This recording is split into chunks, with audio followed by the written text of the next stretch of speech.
Hello to all and welcome to our webinar, It's Not Impossible, How to Engage Multi-Generational Meeting Attendees. That's a mouthful. This is Terry Roberts and I am with DMAI, Destination Marketing Association International.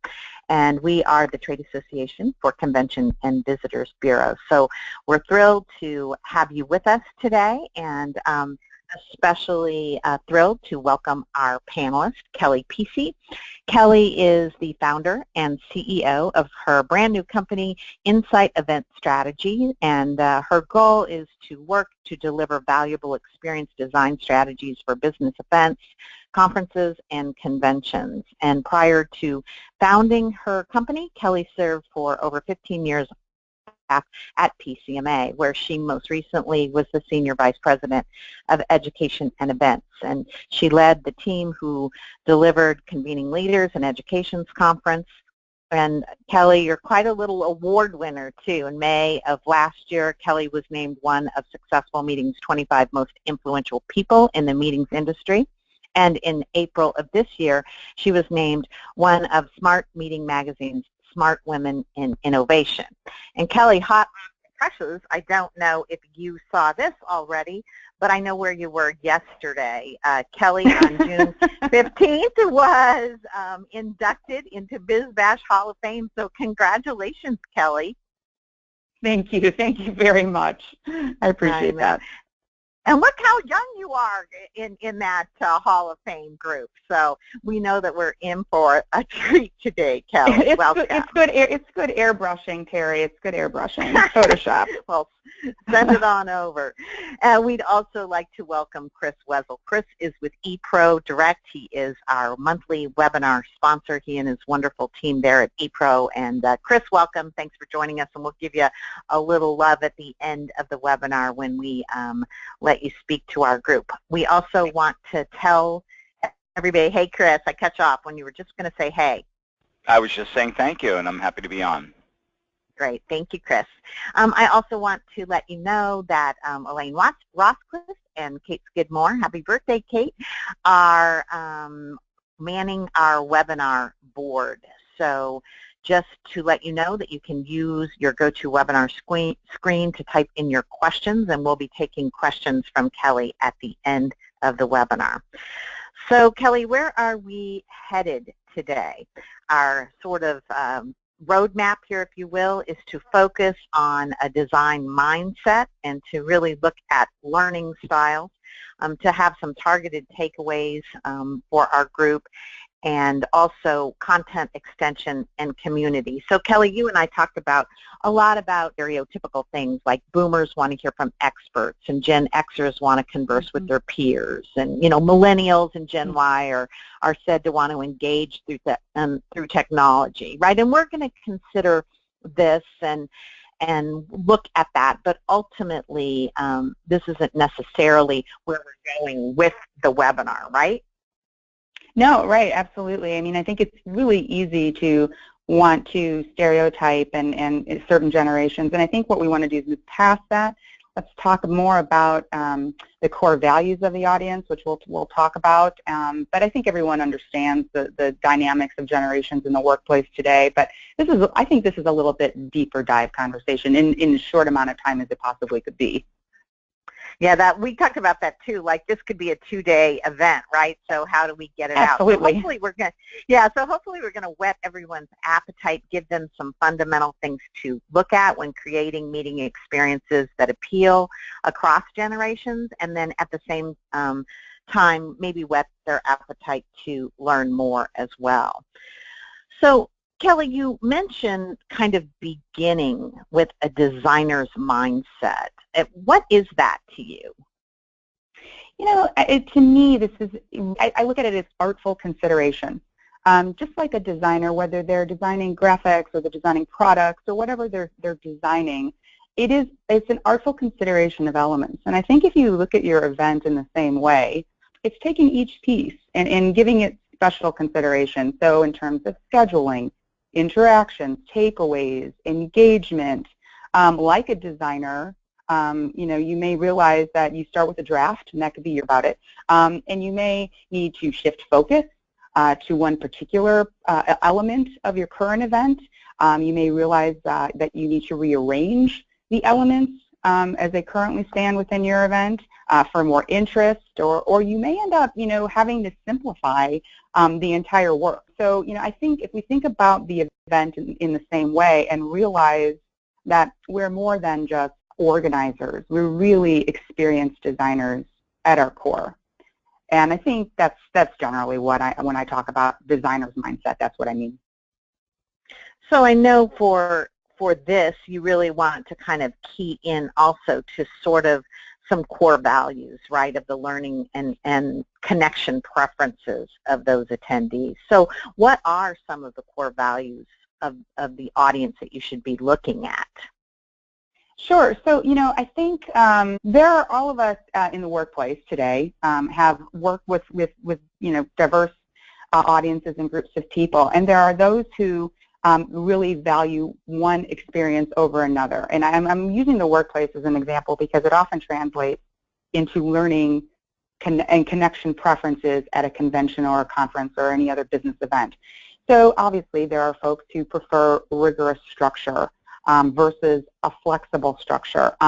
For some people, rigorous structure means value. It equates to value. It's something that they're able to go to their supervisors and say, look at all of this stuff I'm getting in this structure, and I have, this opportunity to participate in all these things. Some people prefer flexibility and, what we're calling white space in conferences and conventions, and being able to create their own experience. They'll still find just as much value in it because their core value is being able to be flexible. Obviously, there are people who value group work and project work with a team over independent learning, and some who value independent learning over group work. It's their preference. It's their core value. There are folks who prefer face-to-face connections over technology and vice versa. And then there are groups of people who really have place a strong value on peer recognition. And how does that translate into your event?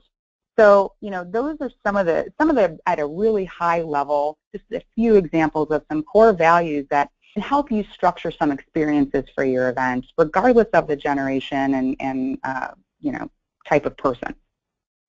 I think, when I saw this list, Kelly, I really pulled back and I thought, it's really a really good, like you said, high-level list. Like if you took your agenda, if you took your event draft and you said, how much have I allowed for each one of these, depending on the core values of my group, and assuming that probably there are people in your group that want all of this, right? So, that's a tall order to blend and to put all this in. But if you're not even beginning, like you said, with that designer mindset, if you're not even beginning to explore and look at it from that perspective, you get too far down the road without considering that it's going to be a even taller order, right?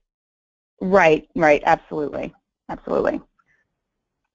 So, Kelly, you also talked about after the mindset has been established that, the next thing that planners really need to turn their vision to is creating connections in order to really engage across a multi-generational audience.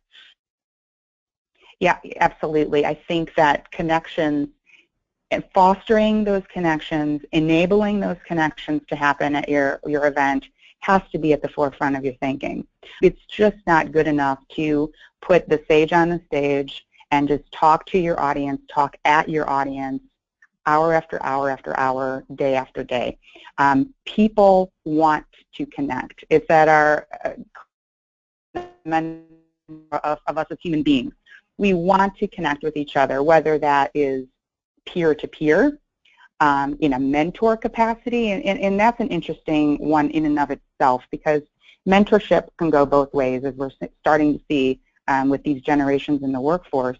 Not only do the younger, less experienced professionals want to learn and be mentored, the older, more experienced professionals want to be mentored by the younger ones, especially when it comes to technology.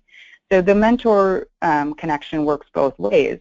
And in a buyer-seller, of course, relationship, the connection there, buyers looking for sellers and sellers looking for buyers, all of that is extraordinarily valuable. So we really, as experienced designers for our events, need to look at each interaction and engagement as, how am I fostering connections in the best way possible? That's a really good list, so I'll just sort of regroup then. So thinking about connecting peers, thinking about connecting mentorships both ways, both, you know, to someone younger to someone older, and then someone older to someone younger, and then ultimately that buyer seller or that exhibitor, right, making sure that you've put in all of those possibilities for connections. So Kelly, you said about connection, you mentioned really using experiences or thinking about designing experiences within experiences. Exactly what does that mean to you? Right, yeah. So if you think of your event as an experience, and that's what it is. Live events are experiences today, and the expectation that goes along with that.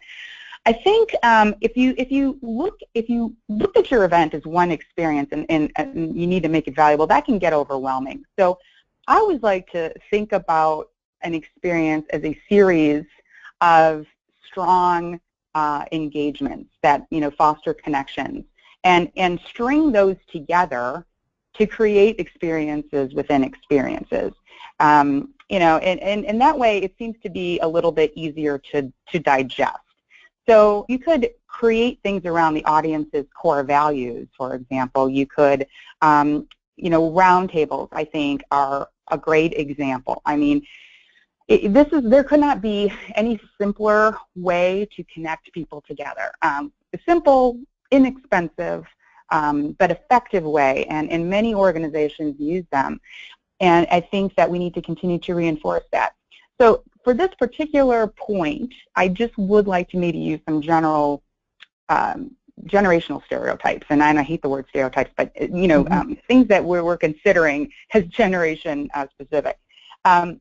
Boomers really, I think they, in my research and experience, like to work with others. They like to work together with others in many situations, and so do millennials. And I think that comes from the way that the younger generation has been educated over the years in collaborative groups and work pods. I know when I went to school, I did not, you know, our desks were in single file rows, and we didn't have a whole lot of collaboration. But I think in recent years, education is very collaborative, especially in the universities. So I think these two groups relate to each other. So when you can create roundtables that pair them together, especially if some of these seasoned professionals like the peer recognition, they like to be thought of as the experts in their field, that creates value for both sets of groups of people.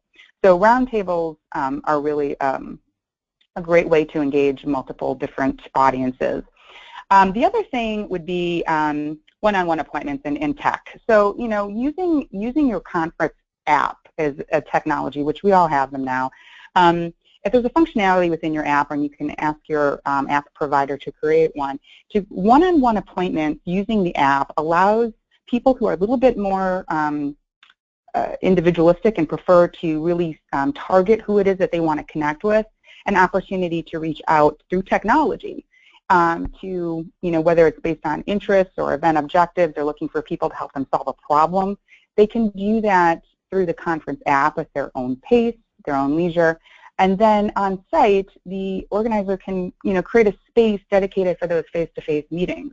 So, you know, Gen X, that's a great, here we go with generalizations, but, you know, a lot of Gen X prefer that individual, like, I will handle this, I'll do it on my own terms type of thing. I like to control who it is I'm meeting, who I'm talking to, and this technology gives them an opportunity to do that. And of course, millennials are very used to using technology to connect with one another. So again, this is something that crosses over a couple different groups of people. Because I think those are both really good examples. I think a lot of times when we talk about things like events within events, you know, you throw it out there as a concept, but then you go, what does that really mean? Kelly, tell me about, this was off script, so I hope I'm not throwing you too much. It just came up in my mind. You know, a lot of times I see in the events that I attend, people put together round tables, but I feel like maybe don't offer enough support in terms of ideas and engagement for what those people are actually supposed to be talking about. What advice would you give planners in terms to, to help the roundtable facilitation?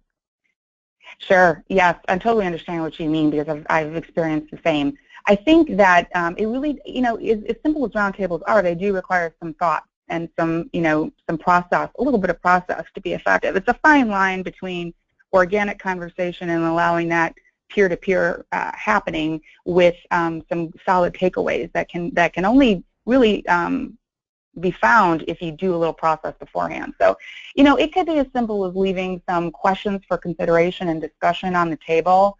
I found that to be very effective, and not a lot, maybe three, four very high-level questions that guide the conversation, and a place to send those takeaways to, those key, whether that's a report out, or identifying a specific person for each roundtable that is really, if it's not a subject matter expert, someone with a lot of passion around the conversation to, take away the key points and share them with the organization. But you're right. I think you really, to make them effective, you do have to put a little thought into them. I did one recently where they actually sent us some, I guess, homework in advance, right, to come to the roundtable prepared, like to bring a couple of ideas to share. I thought that was really cool. So I agree. It is something that even though roundtables are simple and cost-effective, you do have to put a little bit of thought into them. Mm-hmm. So Kelly, Definitely. maybe we can move now into talking about your third point, which is really building community. That word gets launched around a lot. Building community and making it personal for attendees. Yes. So, I think the number one thing with that is to leverage your event to capture collective brain power and to really start conversations that matter. And what I mean by that is I honestly don't think we as event organizers do a good enough job. Maybe we just take it for granted and don't realize how smart some of these people are that are attending our business events. And yes, they are looking for solutions from us and from each other.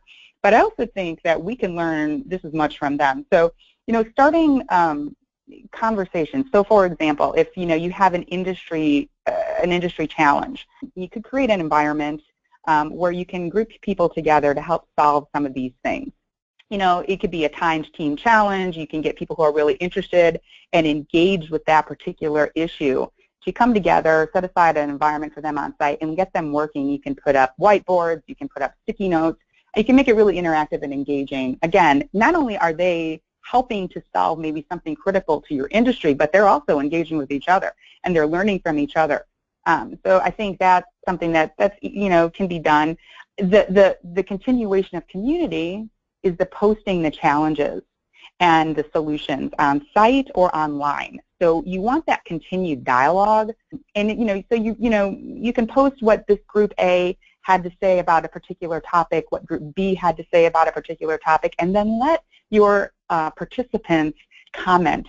Let them add on to it. Let them feel part of the process, even if they didn't start the conversation. A lot of times, we like to critique what other people may have done or said. So I think, the opportunity to comment, especially online, and that can start a year-round conversation.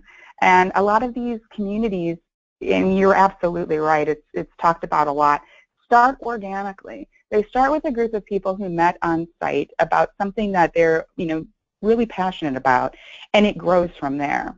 And that type of organic community building is gold, and it's something that ties back to the loyalty of the organization. They credit that organization for bringing them together, for making new friends, new connections. So I think that's one way to do that, and I see that starting to happen more and more in conventions and conferences. The other thing that I think, I'm sorry, go ahead. No, I think that's just such a great point, Kelly, because, kind of going back to your first slide is about the designer's mindset. Like, if you are not really starting the whole process thinking about community extension, like what conversations am I going to start at my event, and then how am I going to foster those so that, like you said, ultimately the organization gets credit for having kind of grown at a grassroots level this movement or this conversation. It's yeah, I guess quite simple, but really very profound at the same time. Yes, absolutely. Yes, I think so too. Something else that is popping up a lot lately is this ability to crowdsource, and designing your program schedule to include, room for crowdsourced content. Some people bristle at this, where, crowdsourced type of, oh, there's a lot of process involved and a lot of, whatever. It can be simple, it can be complex. It can be on-site, it can be ahead of time in a registration form, asking people what's keeping them up at night, what are their pain points. But crowdsourced content allows people, again, to find each other who have a really strong passion about one topic area. And it's organic, and it makes people feel that they're participating in the structure of the program, that they're not just following a particular model. So, and this is not new, of course. Crowdsource is not new, but I think this is really something that is going to become the norm more than the exception in education and conference programming for business events.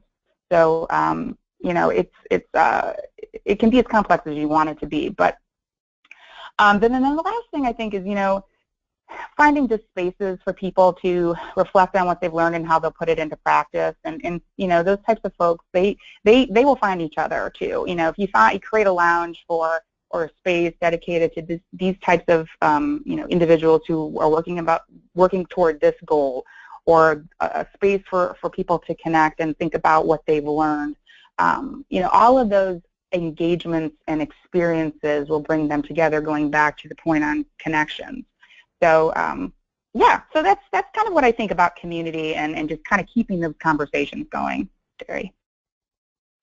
Well, Kelly, I thank you very much. I think you've done a really great job of kind of delivering on the roadmap. Really beginning, I'll just remind everyone, and obviously you'll have a copy of this deck sent to you, but just I think your 3 key takeaways are powerful. Of just beginning as a program designer, right, and really pulling everything apart, and then trying to really analyze what are the specific takeaways that my folks are going to have, and how can I create those connections in a real personal way. And then, last but not least, obviously, content, extension, and community. Right, exactly. Yeah, exactly. And I think it's, as you mentioned earlier, this could be a really long conversation, but hopefully, it's given, we're just scratching the surface. So hopefully this will give some people some ideas to think about and learn more about how to make these experiences much more valuable. All right, so I'll ask everyone to turn to your question board to submit some questions for Kelly. And I'd just like to remind all of those who joined us today that if you would like to connect with a destination expert who could open up in your destination possible resources for the types of venues that create unique locations for meetings, the service providers that are there that are connecting you to good content and speakers and things that are available in the destination itself, we'd hope you'd head to empowerMINT.com and connect with your destination CBB expert there. I know everyone's always curious about how they'll get their CMP credit for their event, and you have earned today a half an hour in Domain G, which is meeting and event design. So we'll send you next week during the business week an email, and it will have a connecting link to your certificate, and then also a recording of the webinar that hopefully you can pass on to some of your peers that you would like to share Kelly's insights with. So before we turn to questions, so go ahead and start typing them in, I would like to introduce Chris Wessel with ePro Direct and have him just introduce himself and say a little bit about ePro, and then we'll get back to Kelly and our questions. Hey, Chris, I bet Kelly piqued your interest with the mobile app conversation. I was just going to say, you know what, I have to say, Kelly, it's no wonder you've won all the awards you've won, because the topics that you talked about I'm hearing them so often. We talk to, so many planners every day, as well as suppliers and hotel folks and destination folks. And the topics you discussed come up so often, and I'm glad you're addressing them because they are critical. Especially, it did pique my interest when it came down to the event apps, because more often than not, when somebody inquires about one of our event apps, a big part of that is, how can you help with communications, connections, and interactions amongst the attendees? And we kind of go through some special features and functionality that we offer that do that. So this was a great lesson, and I really, really appreciate you talking through these topics, because I think it'll actually help me when I'm having discussions with people in regards to what they're looking for as well. But thank you very much, Kelly. You did a terrific job. And Terry, of course, we're always happy to be a sponsor and to help move the industry forward. So with that, my name is Chris Wesel. I'm one of the founders of ePro Direct and Inspire Mobile. We're about a 15-year-old company now, which I cannot believe it's just coming on 15 years. But we started developing event apps about 6 years ago now, and we create a variety of different solutions. They're native event apps, and they are completely custom based on what a specific client's needs are. Every year, I should say, when we first launched, we did sort of a little bit of a survey to uncover what was most important in an event app, and every year we do that survey to conference organizers. We usually get, a good 700-800 people that respond to that in what would be important, what's the latest and greatest, and what would they like to see, and what platforms, and so on and so forth. And we pretty much adjust our software according to that. So over the last 5 years, we've had those 5 adjustments that have been based on what meeting planners or organizers are looking for. You can learn a little bit more about us if you wanted to go to eprodirect.com. Or you can email me at chris.wezel, W-E-Z-E-L, at eprodirect.com, and I'd be happy to arrange for a demo to show you some of the more specific features. Through a discovery call, we can chat about a little bit more about what your needs are and how we might be able to help you. So thank you again, folks. And Kelly, I have to say, terrific job. Thank you, Chris. Thanks for your support. Yep. All right, thank you, Chris. Hey, Elaine, I see a couple of questions for Kelly on our board, so I can see them, so I'll go ahead and read them for you. Kelly, Adrian is asking you, how do you think that these concepts that you've explored today could be translated into virtual meetings? Any thoughts there for Adrian? Oh, hi, Adrian. Thanks for your question. No, I absolutely I agree that we need to consider virtual. Where I've seen great success is, again, the thoughtful consideration of how you engage your participants. Some of these, in terms of virtual, the moderator and the person that's kind of connecting if it's a live event that's being telecast to a virtual audience, is where, and that's kind of where I'm thinking is, if you have a live event and all of these things are taking place in your live event, how can you get the virtual audience to engage? The moderator is a really critical key component of that, and connecting, letting the virtual audience ask questions and being engaged. The best practice is to be prepared to really understand the objective of each engagement and interaction, and give the audience an opportunity to share with each other. But the way that I've seen that successful is with a moderator who's keeping tabs on both sides. I hope that answered the question. Kelly, Cindy Anderson is asking about any suggestions you might have for starter programming, especially to attract more young people to a conference. So if that's your desire is to really pull in younger audience, what sort of programming would you suggest that they might want to incorporate to begin to have that appeal? Great question, Cindy. What I'm seeing is that the younger folks who want to go to an event, they want to learn from more seasoned professionals. They want to know how to, get into a certain job market, what some of the mistakes that maybe some of the senior folks made, so they don't follow that same path.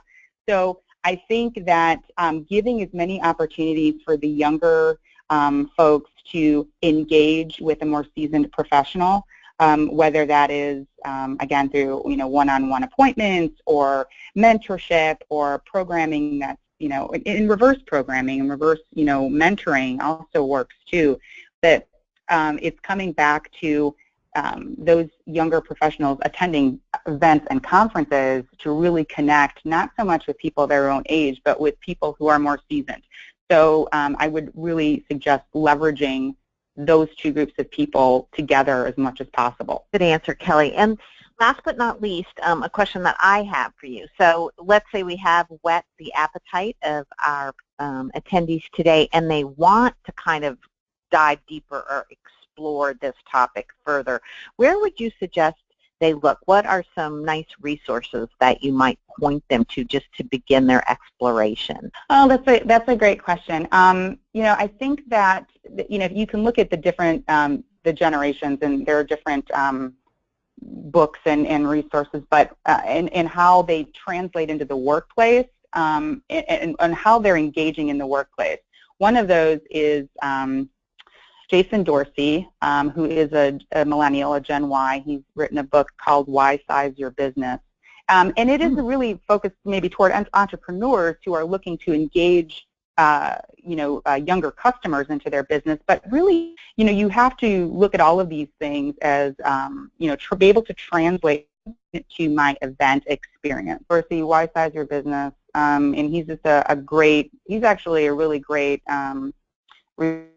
he's written a couple of books on the millennial generation, just what they're looking for. But and I think any article that talks about consumers and audiences in the consumer world, that's great that that's happening. And what does that mean for my event experience? How can I take that and maybe a piece of it and translate that into an event experience? So those would be my suggestions off the top of my head. That's great, Kelly. Well, thank you again for your time, your expertise in joining us, and thanks for giving me a nice setup, actually not intentional, but a nice setup for everyone to join us next month for our July 14th webinar. We have a great guy, Jim Gilmore, who wrote a book, I'm sure, Kelly, that you're familiar with, called The Experience Economy. Now, there's a book. There's a foundational training book to really pull apart an event and look at it at a whole new level. Well, Jim has a brand new book coming out in August called Look. And so we're excited about exploring those 6 lenses of looking at anything differently with Jim on our July webinar. So I think if you were interested in this webinar, when you get your certificate, your CMP certificate, it'll have a link to register for next month's webinar. So we hope you'll join us. We're excited to have someone like Jim Gilmore give us a sneak peek at a new offering in the book market. So thank you again, everyone. Have a really great day. And again, Kelly and Chris, thank you for joining us.